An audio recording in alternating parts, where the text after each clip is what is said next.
மானஸ் பக்கங்கள். Hi friends, இது மாலிகாவின் கேளுங்க கதை கேளுங்க. மானஸ் எழுதிய வானவில் நெஞ்சங்கள், அத்தியாயம் 107. கொஞ்சம் டைம் இருக்கு, அதுக்குள்ள நாம போய் குட்டி பாப்பாவை பார்த்துட்டு வந்துடலாமா என்று கேட்டான் நவநீதன். வேண்டாம் சித்தப்பா, என்னை வீட்டில் விட்டுட்டு நீங்க மட்டும் போய் பார்த்துட்டு வாங்க என்றாள் அஸ்விதா.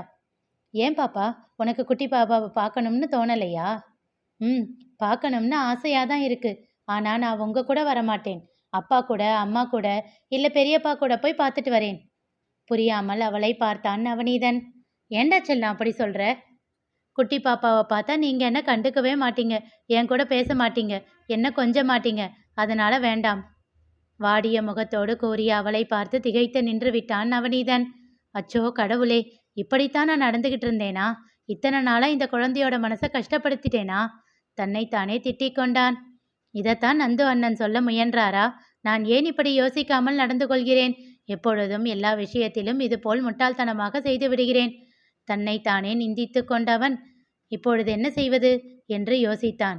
சட்டென்று அவளை தூக்கி வைத்து கொண்டான். அவன் தூக்கியதும் அவன் கன்னம் பிடித்து கேட்டாள் அஸ்விதா. சித்தப்பா, உங்களுக்கு என்னை விட குட்டி பாப்பாவை தானே ரொம்ப பிடிச்சிருக்கு. அவள் வார்த்தைகளில் உள்ளுக்குள் உடைந்து போனான். அச்சச்சோ, ஏன் பாப்பா அப்படி சொல்றீங்க? எனக்கு தெரியும் சித்தப்பா, நீங்கள் தினமும் ஆஃபீஸில் இருந்து பிரியா சித்தி வீட்டுக்கு போய் குட்டி பாப்பாவை பார்த்து விளையாடிட்டு அப்புறம்தான் வீட்டுக்கு வர்றீங்க. ஆனால் என் கூட வந்து விளையாடுறதே இல்லை. இல்லை தங்கம், யார் அப்படி சொன்னா? எனக்கு பேங்க்லேயே வேலை அதிகம் இருந்தது. வர்ற வழியில் அப்படியே போய் சும்மா பாப்பாவை பார்த்துட்டு வருவேன், அவ்வளோதான். விளையாட எல்லாம் இல்லை. அவள் முகம் உடனே மலர்ந்தது. நிஜமாவா என்று கேட்டாள். ஆமாம், சித்தி கூட திட்டிக்கிட்டே இருந்தா, ஏன் வந்து விளையாடவே மாட்டேன்ற அப்படின்னு. நான் தான் அஸ்வி குட்டியையும் ஆதியையும் கூட்டிகிட்டு வந்து அப்புறமா விளையாடுறேன் அப்படின்னு சொல்லிட்டு வந்தேன். அதுக்காகத்தான் இப்போ உன்னை கூப்பிட்டேன். போலாமா? போய் பாப்பா கூட விளையாடிட்டு வரலாமா? நிஜமாக தான் சொல்கிறீங்களா சித்தப்பா? ஆமா செல்லம், நீ இல்லாமல் நான் போய் என்ன விளையாடுறது? சோகமாக முகத்தை வைத்து அவன் கேட்க அவன் கழுத்தை கட்டி கொண்டு அழுத்தமாக அவன் கன்னத்தில் முத்தம் வைத்தாள்.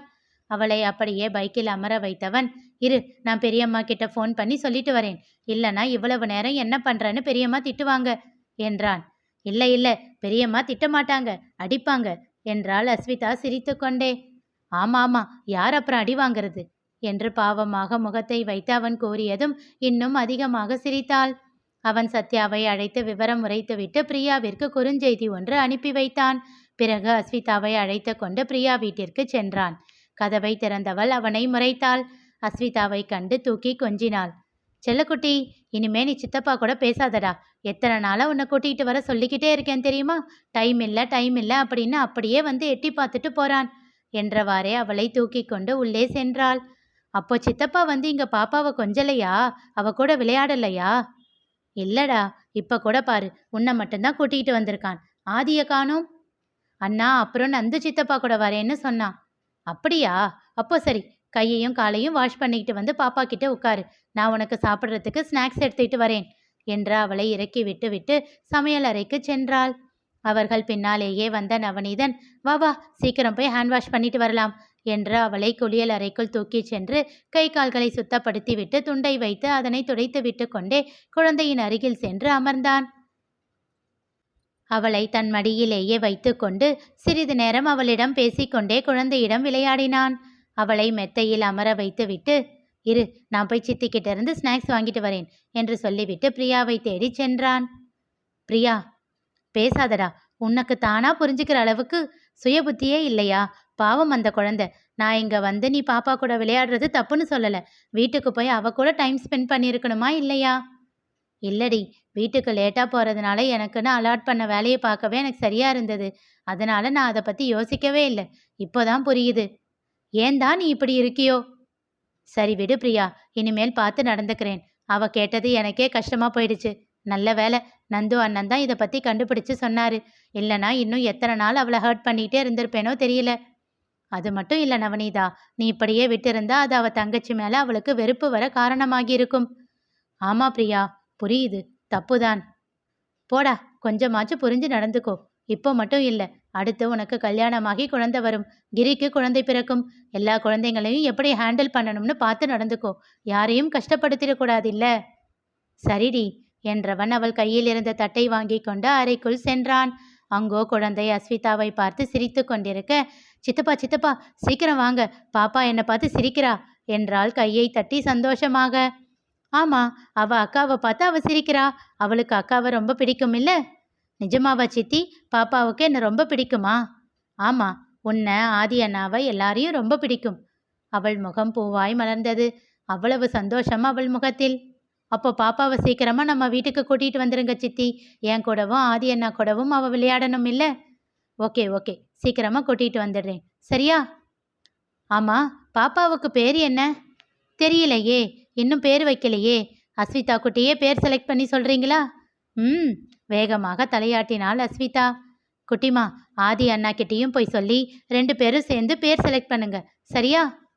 ஓகே சித்தி. இன்னும் சந்தோஷமாக தலையசைத்தாள். சிறிது நேரம் விளையாடிவிட்டு மில்லுக்கு சென்று மிளகாய் தூளை வாங்கி கொண்டு வீட்டிற்கு வந்தனர். அப்போது முரளி வீட்டில் இருந்தான். வேகமாக அவனிடம் ஓடி தாவினாள் அஸ்விதா. பெரியப்பா பெரியப்பா. என்னடா, என் தங்கத்துக்கு இவ்வளவு சந்தோஷம்? நான் போய் குட்டி பாப்பாவை பார்த்துட்டு வந்தேன். அப்படியா? பாப்பா அவ குட்டி அக்கா கிட்ட என்ன சொன்னா? என்னை பார்த்து சிரிக்கிறா பெரியப்பா. அவளுக்கு என்ன ரொம்ப பிடிக்குமாம், பிரியா சித்தி சொன்னாங்க. அப்படியா? சூப்பர். அப்போ பாப்பா கிட்ட சொல்லி பெரியப்பாவை பார்த்து சிரிக்க சொல்லி ரெக்கமெண்ட் பண்றியா? ஓ, சொல்றேனே. உரக்க சிரித்தான் முரளி. பெரியப்பா, சித்தி சொன்னாங்க நானும் ஆதி அண்ணாவும் தான் பாப்பாவுக்கு பேர் செலக்ட் பண்ணணுமாம். அப்படியா என்றவன் நந்துவை பார்த்தான். அவன் எதுவும் சொல்லாமல் புன்னகைத்தான். முரளிக்கு ஏனோ எப்பொழுதும் அதில் உடன்பாடு இருந்ததில்லை. அவர்கள் பிள்ளைகளை குறித்த முடிவுகளை பெற்றவர்கள்தான் எடுக்க வேண்டும் என்று நினைப்பவன் அவன். ஆதித்யாவிற்கும் அஸ்விதாவிற்கும் கூட பெயர்களை வேணுவும் நித்யாவுமே தான் முடிவு செய்தார்கள். அதில் முரளியும் சத்யாவும் தலையிடவில்லை. இப்பொழுது மட்டும் எப்படி இதற்கு ஒத்துக்கொள்வது என்று யோசித்தான். பின் அஸ்விதாவை பார்த்து கூறினான். அப்போ பாப்பாவும் அண்ணனும் தான் பேர் செலக்ட் பண்ண போறீங்களா? ஆமாம் என்று வேகமாக தலையசைத்தாள். ஆமா, நிறைய கேர்ள்ஸ் பேர் இருக்கே, அதிலிருந்து எப்படி ஒன்றை செலக்ட் பண்ணுவீங்க? தாடையில் விரல் வைத்து யோசித்தவள், ஆமா இல்ல, என்ன பண்ணலாம் என்றாள் கேள்வியாக. இப்படி பண்ணலாமா? அவனை யோசனையாக பார்த்து, எப்படி பெரியப்பா என்றாள். நந்து சித்தப்பாவும் பிரியா சித்தியும் நிறைய பேர்ல இருந்து ஒரு 5 பேர் மட்டும் செலக்ட் பண்ணி உங்ககிட்ட கொடுக்கட்டும். அதுல இருந்து உனக்கும் ஆதி அண்ணாவுக்கும் பிடிச்ச பேரை செலக்ட் பண்ணி சொல்லுங்க. அந்த பேரையே பாப்பாவுக்கு வச்சிடலாம், ஓகேவா? ஓ, சூப்பர் ஐடியா என்றவள் வேகமாக இறங்கி நந்துவிடம் ஓடினாள். சித்தப்பா சித்தப்பா, நீங்களும் சித்தியும் சீக்கிரமா பேர் செலக்ட் பண்ணி என்கிட்ட கொடுங்க. நானும் அண்ணாவும் அதிலிருந்து செலக்ட் பண்றோம், ஓகேவா? ஒரு நொடி தன் அண்ணனை பார்த்து புன்னகைத்தவன், ஓகேடா தங்கம் என்றான். எப்படித்தான் இந்த அண்ணன் மட்டும் சூழ்நிலைகளை தனக்கு சாதகமாக மாற்றி நினைத்ததை சாதித்துக் கொள்கிறாரோ? அது மட்டுமின்றி யார் மனதையும் புண்படுத்தாமல் எல்லோரையும் திருப்திப்படுத்தும் வித்தை இவருக்கு மட்டுமே உள்ளது என்று தனக்குள் மெச்சிக்கொண்டான் நந்து. பெருமூச்சு ஒன்றை விடுத்தவன், இன்னும் கொஞ்ச வருஷம்தான், அதுக்கப்புறம் அண்ணன் இல்லாமலேயே சமாளிக்க வேண்டுமே, எப்படி? அதெல்லாம் சாத்தியமாகுமா? ஏதாவது செய்து அவர்களை இங்கேயே இருக்க வைக்க முயல வேண்டும் என்று தனக்குள் எண்ணிக்கொண்டவன் அப்போது உணரவில்லை. ஒரு நாள் அண்ணன் தம்பிகள் 4 சேர்ந்து முரளியை வீட்டு விட்டு செல்ல கட்டாயப்படுத்தப் போகிறார்கள் என்று. நிகழப்போவது என்ன தெரிந்து கொள்ள தொடர்ந்து கேளுங்க, கதை கேளுங்க. மீண்டும் சந்திப்போம்.